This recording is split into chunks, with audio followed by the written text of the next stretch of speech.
Akash ഇല്ലങ്കേരിക്ക് trophy കൊടുത്ത നേതാവാണ് കേരളത്തിലെ യുവജന കമ്മീഷൻ്റെ ചെയർമാനായിരിക്കുന്നത്. CPM-ൻ്റെ അടുത്ത തലമുറയാണ് ഇയാൾ. DYF വെറും സാധാരണക്കാരനല്ല ഈ ആരോപണം ഉന്നയിക്കുന്നത്. DYFIയുടെ ജില്ലാ പ്രസിഡൻ്റായിരുന്ന ആളാണ് പറയുന്നത്. ഇപ്പോൾ യുവജന കമ്മീഷൻ ചെയർമാനായിരിക്കുന്ന ആൾക്ക് ഇതുപോലത്തെ ക്രിമിനൽ സംഘങ്ങളുമായി ബന്ധമുണ്ട്.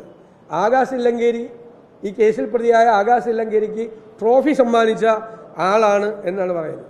അപ്പോൾ പാർട്ടി യഥാർത്ഥത്തിൽ ആരെയൊക്കെയാണ് വളർത്തുന്നത്? TP ചന്ദ്രശേഖരൻ വധക്കേസുമായി ബന്ധപ്പെട്ട് ഞങ്ങൾ ചില കാര്യങ്ങൾ പറഞ്ഞു. ആ പ്രതികൾക്ക് മുഴുവൻ പരോൾ കൊടുക്കുകയാണ്.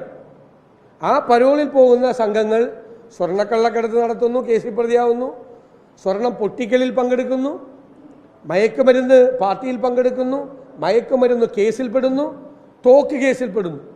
അപ്പോൾ അറിയപ്പെടുന്ന ക്രിമിനലുകളെയാണ് ഈ ക്രൂരമായ കൊലപാതക കേസിൽ ശിക്ഷിക്കപ്പെട്ട് ജയിലിൽ കിടക്കുമ്പോൾ തോന്നിയതുപോലെ അവർക്ക് പരോൾ കൊടുക്കുക.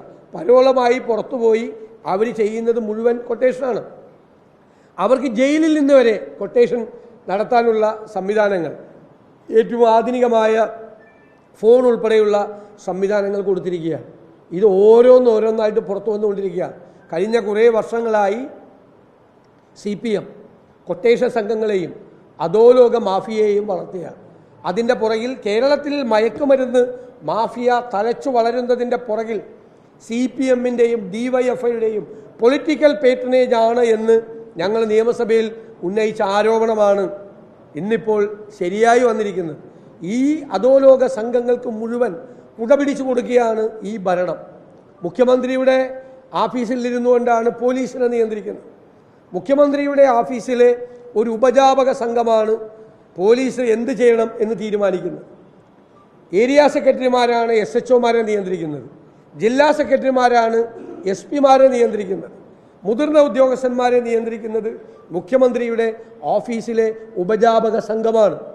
ഇപ്പോൾ കണ്ടല്ലോ, ക്വസ്റ്റ്യൻ അവറിൽ കണ്ടില്ലേ നിങ്ങൾ, ചോദ്യോത്തരവേളയിൽ ഒരു യൂത്ത് ലീഗ് നേതാവിൻ്റെ പേരിൽ വ്യാജ പോസ്റ്ററുണ്ടാക്കി കാഫിർ എന്ന് ഇടതുമുന്നണി സ്ഥാനാർത്ഥിയെ വിളിച്ചു എന്നൊരു വ്യാജ ആരോപണം ഉണ്ടാക്കി പ്രചരിപ്പിച്ചത് മുഴുവൻ CPM നേതാക്കൾ.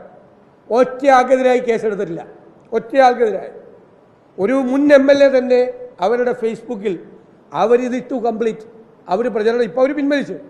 അവർ 40 ദിവസം തെരഞ്ഞെടുപ്പ് കാലത്ത് മുഴുവൻ അവരുടെ ഫേസ്ബുക്ക് പോസ്റ്റിൽ ഉണ്ടായിരുന്നു. അവിടുത്തെ സ്ഥാനാർത്ഥി പറഞ്ഞു UDF സ്ഥാനാർത്ഥിയാണ് ഇങ്ങനെ കാഫിർ എന്നുള്ള പ്രചരണത്തിന് നേതൃത്വം കൊടുക്കുന്നതെന്ന്. ഇപ്പോൾ പുറത്ത് വന്നപ്പോൾ എന്തായി?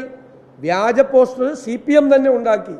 CPM ഹാൻഡിലുകളിൽ കൂടെ തന്നെ ഇതെല്ലാം പ്രചരിപ്പിക്കപ്പെട്ടു എന്നുള്ളതാണ്. ഇപ്പം ഇവർ തമ്മിലടിക്കുകയാണ്. CPM കാണുന്നത് എന്താ?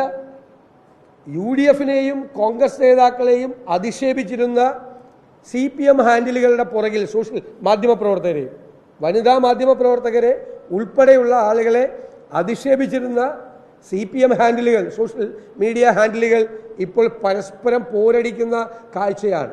അധികാരം ഇവരെ ദുഷിപ്പിച്ചിരിക്കുന്നു. അമിതമായ അധികാരം, ആ അധികാര പങ്കുവയ്ക്കലിന് വേണ്ടി നടക്കുന്ന തർക്കങ്ങളാണ്.